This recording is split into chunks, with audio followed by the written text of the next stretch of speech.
quando torno a casa da lavoro cerco di o di evitare la strada o di cercare se sono in zona per capire dove poter andare per non poterli incrociare.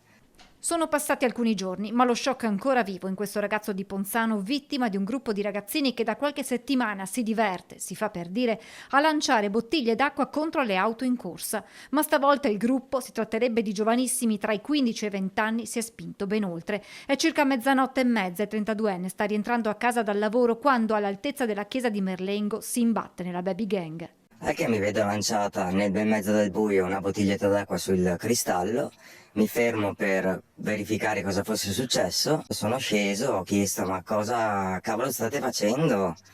E al secondo cosa cavolo state facendo non sono nemmeno più riuscito a finire la frase in quanto sono stato travolto da questo spray, una bombola effettivamente.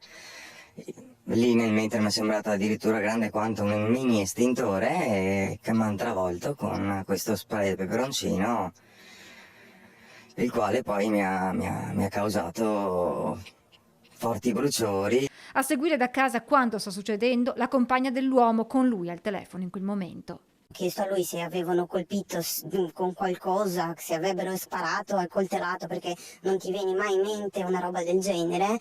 E lì, quando sono uscita dalla terrazza di casa, ho sentito le sue urla. Dopo essere stato investito dalla sostanza urticante, il 32enne distinto si volta in auto a una bottiglietta d'acqua che si rovescia sul viso, letteralmente in fiamme. Non riuscivo più a vedere nulla. Io sono arrivato a casa urlando, sì, tenendomi aperti gli occhi con una mano e guidando con l'altra. Ho lasciato la macchina in mezzo alla strada, mi sono buttato letteralmente a terra nell'asfalto urlando. Sono arrivato a, possiamo dire, a gomiti fino al giardino. La vittima è costretta a rivolgersi al pronto soccorso per le cure del caso. Il bruciore continuerà anche nei giorni successivi.